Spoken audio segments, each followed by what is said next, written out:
ಗೆಳೆಯರೇ ನಮಸ್ಕಾರ.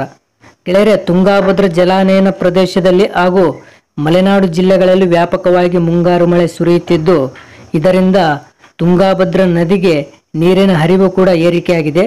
ಇದರಿಂದ ತುಂಗಾಭದ್ರಾ ಡ್ಯಾಮ್ಗೂ ಕೂಡ ಒಳಹರಿವು ಭಾರಿ ಪ್ರಮಾಣದಲ್ಲಿ ಹರಿದು ಬಂದಿದೆ. ಹಾಗಾದರೆ ಇವತ್ತಿನ ತುಂಗಾಭದ್ರಾ ಡ್ಯಾಮ್ನಲ್ಲಿ ಎಷ್ಟು ಅಡಿ ನೀರು ಇದೆ, ಎಷ್ಟು TMC ನೀರು ಸಂಗ್ರಹವಾಗಿದೆ ಮತ್ತು ಒಳಹರಿವು ಹೊರಹರಿವಿನ ಬಗ್ಗೆ ಸಂಪೂರ್ಣವಾಗಿ ತಿಳಿಯೋಣ. ಅದಕ್ಕಿಂತ ಮೊದಲು ಈ ವಿಡಿಯೋಗೆ ಒಂದು ಲೈಕ್ ಮಾಡಿ.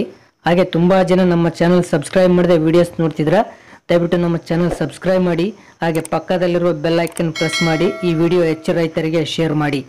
ಗೆಳೆಯರೇ, ಇಂದು ಅಂದರೆ 29/5/2025 ಇವತ್ತಿನ ತುಂಗಾಭದ್ರಾ ಡ್ಯಾಮ್ನ ನೀರಿನ ಮಟ್ಟ ಬಂದು 1591 ಅಡಿ 50 ಇಂಚು ನೀರು ಇದೆ.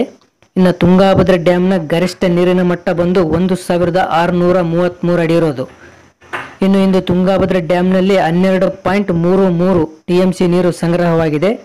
ಇನ್ನು ತುಂಗಾಭದ್ರಾ ಡ್ಯಾಮ್ನ ಗರಿಷ್ಠ ನೀರು ಸಂಗ್ರಹ ಸಾಮರ್ಥ್ಯ ಬಂದು 105.78 TMC.